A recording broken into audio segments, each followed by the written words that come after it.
శాంతిని కోరుకోవడం అంటే హానిని అంగీకరించడం కాదని రష్మిక అన్నారు. భారత్ పాకిస్తాన్ల మధ్య ఉద్రిక్తతలు మరింత తీవ్రమైన నేపథ్యంలో రష్మిక పోస్టు వైరల్గా మారింది.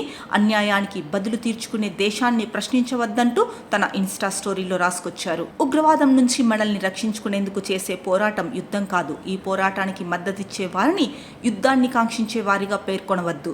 దేశ భద్రతా న్యాయం కోసం ఆరాటపడే పౌరులు వారు. దూకుడు ధోరణి, అత్యవసర ఆత్మరక్షణకు మధ్య చాలా నైతిక భేదం ఉంటుంది. కుట్రపూరితంగా జరిగిన ఉగ్రవాద చర్యలో అమాయకులు ప్రాణాలు కోల్పోయినప్పుడు దానికి ప్రతీకారం తీర్చుకోవడం అనేది బాధ్యతే అవుతుంది తప్ప అవకాశం కాదు. శాంతిని కోరుకోవడం అంటే అర్థం జరిగిన హానిని మౌనంగా అంగీకరించడం కాదు. మనకు జరిగిన అన్యాయానికి బదులు తీర్చుకుంటున్న దేశాన్ని ప్రశ్నించొద్దు. సీమాంతర ఉగ్రవాదాన్ని ప్రోత్సహిస్తున్న వారిని ప్రశ్నించండి అని తన పోస్టులో రాసుకొచ్చారు. ఎప్పుడు సోషల్ మీడియాలో యాక్టివ్గా ఉండే రష్మిక ఏప్రిల్ 22న పెహల్గాంలో ఉగ్రదాడి జరిగినప్పుడు కూడా స్పందించారు. ఆ వార్త విని తన హృదయం ముక్కలైందని తెలిపారు. బాధిత కుటుంబాలు ధైర్యంగా ఉండాలన్నారు.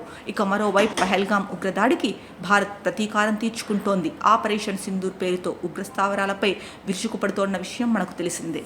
మరోవైపు భారత్ ఆర్మీకి సెల్యూట్ చేస్తూ ప్రముఖులు పోస్టులు పెడుతున్నారు. గదాయాది పాకిస్తాన్ మరోసారి తన వక్రబుద్ధి చూపి జమ్మూ కాశ్మీర్ సహా పంజాబ్, రాజస్థాన్ రాష్ట్రాల్లో దాడులకు తెగబడిన సంగతి తెలిసిందే. జమ్మూ ఎయిర్పోర్ట్తో పాటు జైసల్మేర్ విమానాశ్రయం లక్ష్యంగా చేసిన దాడులను భారత్ సమర్థవంతంగా తిప్పికొట్టింది.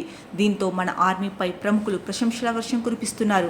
మరింత ధైర్యంగా ముందుకు సాగండి, మీ వెంట మేమంతా ఉన్నామంటూ పోస్టులు పెడుతున్నారు. ఆర్మీకి సెల్యూట్ చేస్తున్నారు. అలాగే ప్రజలంతా అప్రమత్తంగా ఉండాలని సూచిస్తున్నారు. జమ్మూలో ఉంటున్న బాలీవుడ్ సీనియర్ నటుడు అనుపమ్ ఖేర్ సోదరుడు చెప్పిన మాటలను అనుపమ్ ఖేర్ పంచుకున్నారు.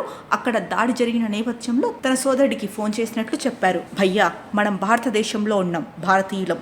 మన రక్షణ సైన్యం వైష్ణవ్ మాత మనల్ని కంటికి రెప్పలా కాపాడుకుంటారు. పాకుకు సంబంధించిన ఒక్క క్షిపణి కూడా మన భూమిని తాకనివ్వరు. భారత్ మాతాకి జై అని తన సోదరుడు చెప్పినట్లు అనుపమ్ సోషల్ మీడియాలో తెలిపారు. ఇక మరికొంతమంది సెలబ్రిటీలు సోషల్ మీడియాలో ట్వీట్స్ చేశారు. భారత సైన్యానికి మరింత శక్తినివ్వాలని ప్రార్థిస్తున్నాను.